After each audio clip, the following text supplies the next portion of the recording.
Welcome back for another deep dive.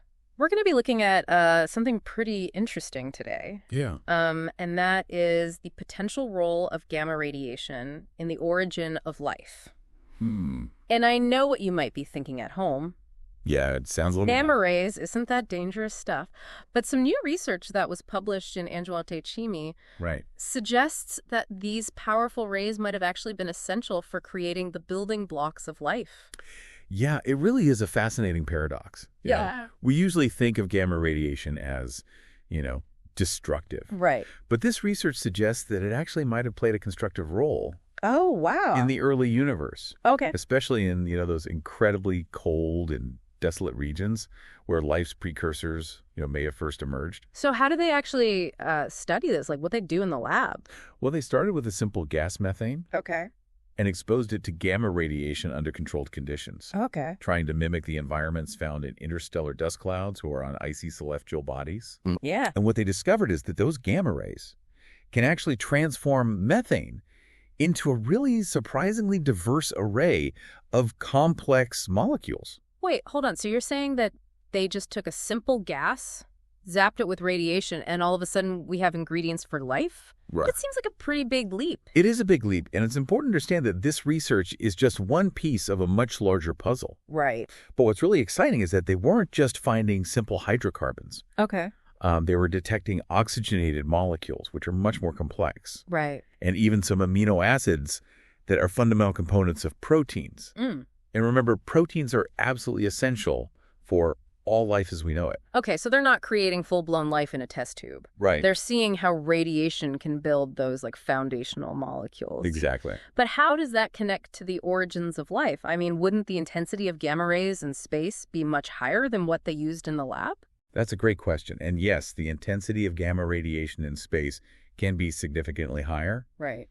But what's important is the principle, the demonstration that gamma rays can drive these chemical reactions, Okay. even at the really low temperatures that are typical of interstellar space. Yeah. And remember, space is vast, and those early environments would have varied considerably. Okay.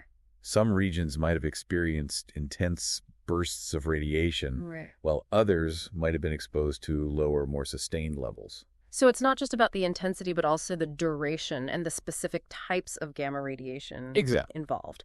But what makes these gamma rays so special? Why not some other form of energy? Well, gamma rays are incredibly energetic. Okay. They pack a punch, and that energy can break apart existing chemical bonds and facilitate the formation of new ones, leading to more complex molecules. Okay. And importantly, gamma rays are ubiquitous in space. Right. Stars emit them, supernovae blast them out. They're everywhere. So it's not really a stretch to imagine that these rays played a significant role in the molecular evolution that eventually led to life. Okay, so gamma rays are powerful, they're everywhere, and they can trigger these crucial chemical reactions. Right. But didn't you mention something about the other ingredients in this, like, cosmic recipe? Yes. Like water, oxygen, ammonia? Absolutely. The researchers found that the specific molecules produced depended heavily on what else was present during the gamma ray bombardment. Okay. For example, when methane was exposed to gamma rays in the presence of water, oxygen, and ammonia, they observed the formation of glycine. Glycine, remind me what that is again. Glycine is an amino acid, one of the simplest ones, but it's absolutely vital for building proteins. Right. And this finding is especially intriguing because methane, water, oxygen, and ammonia are all abundant throughout the universe. So we've got the building blocks, we've got the energy source, we've got the right conditions. It's starting to sound like a pretty compelling argument for gamma rays playing a role in the origins of life. But you said the researchers were able to track these reactions step by step. Yes. What did that reveal? That's where it gets even more interesting. They use sophisticated techniques to analyze the reaction products at various stages. Okay. This allowed them to understand the precise sequence of chemical transformations taking place. They could see how the simple methane molecules were broken down and then reassembled into more complex structures. Wow. Step by step, all driven by those gamma rays. Well, it's not just like a random jumble of reactions. Right. There's a specific pathway, a sort of molecular dance choreographed by the gamma rays. Precisely, and understanding that that sequence of steps, gives us valuable insights into the fundamental mechanisms of prebiotic chemistry. Oh, wow. The chemistry that preceded life. That's incredible. It really starts to paint a picture of how these complex molecules, the precursors to life, could have emerged in those early environments. But I'm also curious about something else you mentioned earlier. You said that the composition of interstellar dust could influence what molecules are formed. Yes, and this is another fascinating aspect of the research. They introduced various types of interstellar dust particles into their experimental setup. Okay. Things like silicon dioxide, Right. iron oxide, magnesium silicate, and even graphene oxide. Mm-hmm. So they're basically recreating like a tiny piece of interstellar space in the lab. Yeah. But what difference did those dust particles make? Well, they found that the presence of these different dust components significantly influenced which specific molecules were produced. Okay. From methane under gamma radiation. Each type of dust seemed to favor certain reaction pathways over others. So it's not just the basic ingredients that matter. It's also the specific types of dust that are like floating around. Okay. That adds a whole nother layer of complexity to the mix. It does, and it helps explain why we observe such a diverse range of molecules scattered throughout the universe. The composition of interstellar dust varies considerably from region to region. Right. And now we see that this variation in dust composition can lead to a corresponding variation in the types of molecules Okay. produced by gamma ray-driven chemistry. It's like each dust cloud has its own unique signature Yeah. that influences the kinds of molecules that are likely to form within it. Mm-hmm. But this research isn't just about peering back into the distant past, is it? Right. You mentioned something about potential applications here on Earth. Yes. This research isn't just about understanding the origins of life. It also offers potential solutions for our planet's future. Okay. One of the most exciting aspects is the potential to use gamma radiation to transform methane, a potent greenhouse gas, into valuable products. You're saying we could take this like climate-changing culprit and turn it into something useful.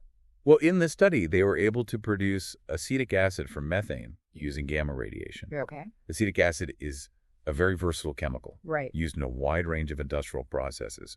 Okay, so acetic acid, I know that's used in a lot more than just vinegar. Right. But still, it's pretty amazing to think we could go from a greenhouse gas to an industrial workhorse Yeah. using gamma rays. But wouldn't that require huge amounts of energy? Well, And isn't there a risk of creating like radioactive byproducts? those are valid concerns, but that's what makes this finding so promising. Okay. Gamma radiation, unlike some of the other methods mentioned in the study that relied on unstable isotopes, Right. is a safe and sustainable energy source. It doesn't produce harmful byproducts or long-lived radioactive waste, and it's readily available. So we're talking about a clean, efficient way to convert a harmful greenhouse gas into a useful product. That's right. That's a win-win. Yeah.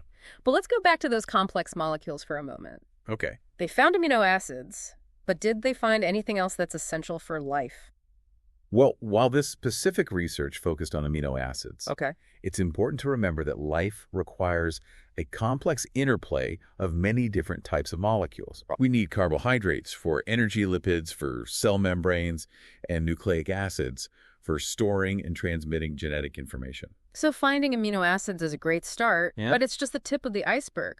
What's really fascinating is imagining what other complex molecules might be forming out there in the vastness of space, all thanks to those powerful gamma rays. Exactly. And what's even more exciting is the realization that we might be able to harness the power of gamma radiation here on Earth, not just to understand our past, but to create a more sustainable future. Yeah, it really makes you wonder what other secrets are hidden within those interstellar clouds just waiting to be unlocked by science. It is amazing. But stepping back from like the grand scale of the cosmos for a moment, let's recap what we've learned from this research about gamma radiation. Yeah, it's quite a paradigm shift. Yeah. We often view radiation as a destructive force, but this research really highlights its creative potential. Right. Its ability to transform simple molecules into the complex building blocks that are necessary for life. It's a reminder that even in like the most unexpected places and the coldness and darkness of space, the ingredients and the energy for life might exist. Right. And it's not just about understanding our cosmic origins. This research has profound implications for how we approach challenges here on Earth. Absolutely.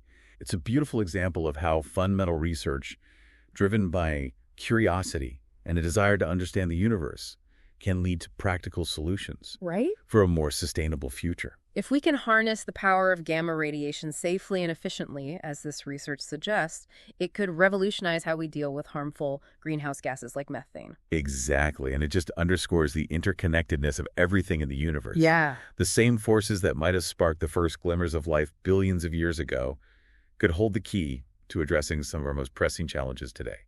It's a humbling thought, and it leaves me with a sense of awe and wonder, knowing that the universe is full of surprises, full of possibilities we're only beginning to explore.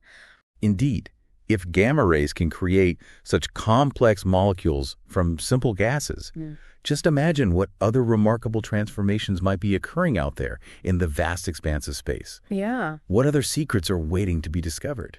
It's a question that will continue to drive scientific exploration for generations to come, and to our listener, we hope this deep dive has sparked your curiosity and left you pondering the intricate dance of molecules' energy and the profound mysteries of the universe.